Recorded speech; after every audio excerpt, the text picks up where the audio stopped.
Uh, something about you. We know that you're a businessman or a professional, and that we're really eager. You're interested in motivation. You're interested in personal growth and personal development. And so this is a perfect example uh, of how you can can you increase shut your. the hell up, sir? So, That's you know, one. if you study, And then, yeah, so if you study people who are at the pinnacle of anything, you recognize that to get there, motivation was maybe 1% of the formula. Maybe. 1%. I'll prove it to you. If you want to become a world-class bodybuilder, say an IFBB pro, what that takes is you have to train twice a day, 6 days a week.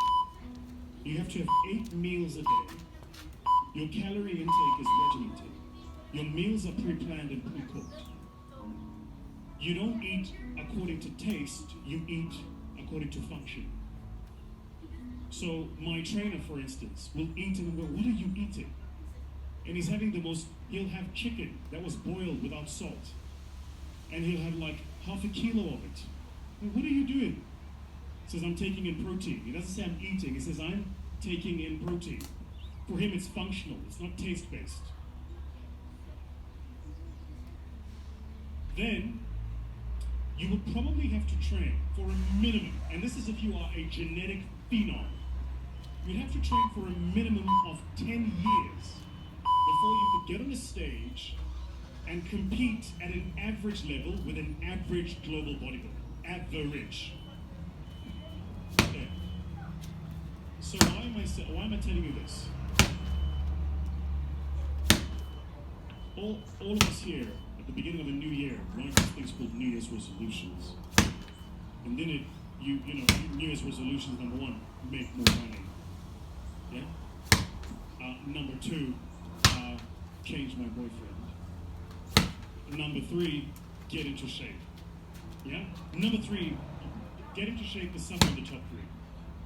So what do? You go to the gym, you get a gym membership. Yeah? You go to the local Nike store and you buy like all of your gym gear. You are motivated, you are inspired, you are going to the damn gym. You go to YouTube, you subscribe to all of the fitness channels. You go to Instagram, you follow all of the fitness models. You are motivated, you are going to the damn gym. You're gonna get in shape. That's what you're gonna do. The people you're following on YouTube have been working on for a minimum of 5 years to look like that. So you have the incorrect understanding that after a month of working out, you're going to look like them. So what happens in the first month? You're excited. You go to gym every single month. You know, and you take the pains and your body is sore, but you know, I'm excited. I'm going to gym. Then life happens. Company doesn't make money. You don't make your targets. You fall a bit ill. Something happens. And all of a sudden, you stop going to gym for a day. A day becomes 2, 2 becomes a week. Now all of a sudden, you've got a gym membership for 3 months and you haven't been in that time. What did you miss? You thought motivation was the problem. Winners don't need motivation. Winners need discipline. Discipline's about getting it done because it needs to get done, not because I feel like it, not because I'm motivated for it. You think Nelson Mandela was motivated to spend 27 years in prison? You think Martin Luther King was motivated to march across the states and proclaim freedom? You think, if you look at people that change the world, they're not doing it because they're motivated. They're doing it because they made a commitment to do it and they disciplined to see it through. Discipline is far more important than motivation. Which is why you got to be careful of the decisions you make. Because once you make the decision, you have to see that decision through. Like my mentor says, first we make the decisions, then the decisions make us. So you got to be very careful of the decisions you make. Be very careful of the commitments you make. Motivation, I'm telling you now, is completely overrated. It's important, don't get me wrong. We meet according to motivation, we feel good, rah-rah, but that'll fade. You need a stronger will and a deeper commitment to see things through.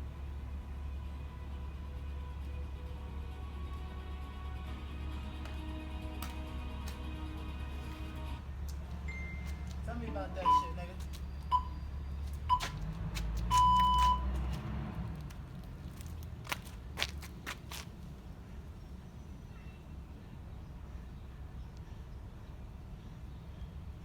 What are you doing? Two? Wasting my time right now, bro. Come the fuck on. Skip, motherfucker, skip. Fucking hate YouTube. YouTube, you suck right now. Most of you say you want to be successful, Ah! but you don't want it bad. You just kind of want it. It's not about excuses. We all have them. We all got some good reasons for why we're not doing what we're supposed to do. But listen to me. Don't make excuses. Make adjustments.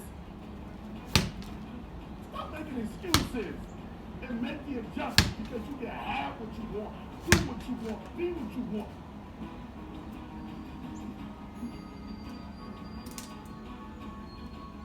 No matter what you face, no matter how bad it is going to be, when there is a challenge, and by a challenge I mean anything in life, any challenge, anything that you're facing, the only way to overcome the challenges that you face, take that step. You have to accept that all your excuses are lies. They're lies. Maybe I did. I remember. Maybe yeah, Grandpa did.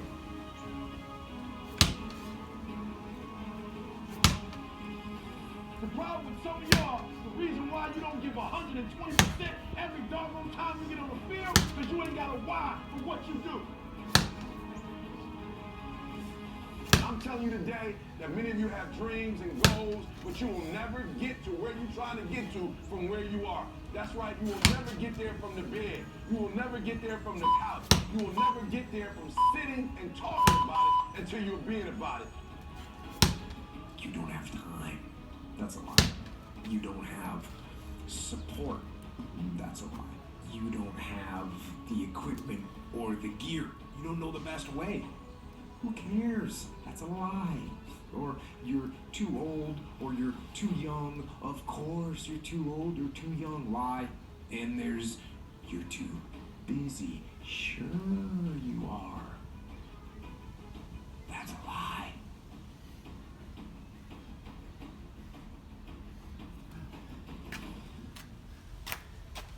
My ass. You need to, well, Yes. ask yourself, am I spending more time talking about achieving my goals, or am I spending more time actually working toward those goals? And the list goes on and on and on. And it doesn't stop if you don't make it stop. It's all about effort and what you want. In order to be successful, you need two things. You need consistency and you need discipline. It all boils back down to these like same really basic principles. Like if you're comfortable, equate that with no change. If you're uncomfortable, start to associate that with the opportunity to change, to propel you. What changes people is when your should becomes a must. When suddenly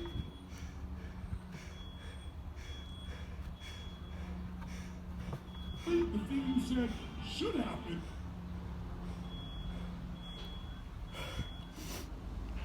Nigga, where the fuck you at?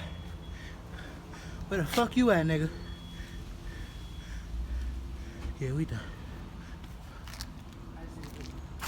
Five more. Cause I missed 5 minutes to rush into the motherfucking stupid ass video.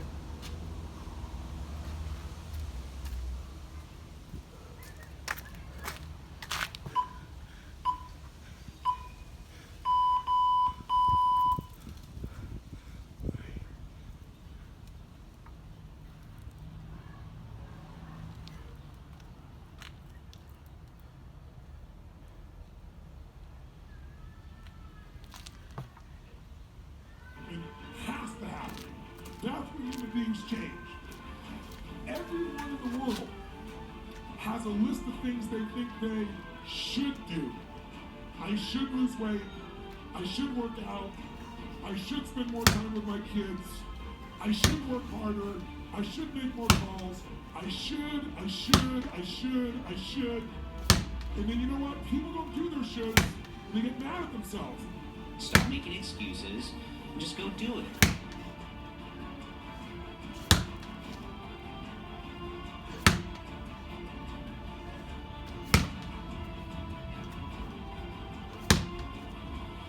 Everything about you is great. But the problem is you have consciously chosen to be average. I get it.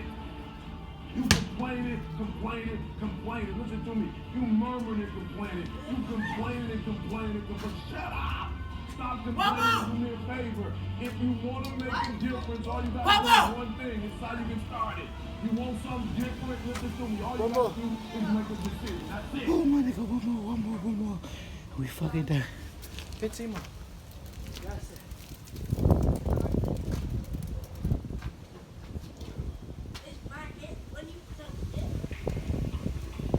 I can hear you and see you. Can I go inside, please? Or close the door? The biggest problem most people have is not to achieve those goals. You're in my video right now. Hurry up, please. Thank you. It's a matter of motivation. It's a lack of goal setting, it's a lack of action steps, and really it's apathy. They believe the bullshit that they've been shoveling for all these years to make themselves feel better about not having the success that they truly want, and they think that they should have it. Somebody else around them already has it. People that succeed are often the hardest working. People at the top of the game are often the hardest working. I need your jacket on and your backpack. I thought people go sit on your house, go sit on your couch and play with it. You know, I mean, what more can I do? Oh, you don't want to exercise, you don't want to eat right, you're going to start tomorrow, you're going to start Monday, you're going to start January 1st. Go and sit on your couch and wait to die. That's literally what you're doing. Life is short. There's so many small little things that people can do immediately to start changing their day, changing their life, and start to move that needle forward. But all too often, people don't have the motivation to do so for a lot of different reasons. They'll blame their parents, they'll blame their upbringing, they'll blame their current situation, the fact they don't have money, or their boss does this, or their vehicle did that, and it's all bullshit. Everybody's completely responsible for themselves, for their success, for their failure. No matter what happens, if a comet comes and crashes through the roof, now you got no place to live, what are you going to do about it? You're going to sit there and cry, or you're going to start digging yourself out? You're going to find a place to go and stay, and start to clean up your house and move all the rubble and start to rebuild immediately. Don't sit there and whine and complain. Sure, you can feel bad, you can be a little depressed, but it shouldn't stop the action of moving forward. We're all humans. We all have the emotion, me included. I am not a perfect person. I have my ups and downs and highs and lows just like everybody else.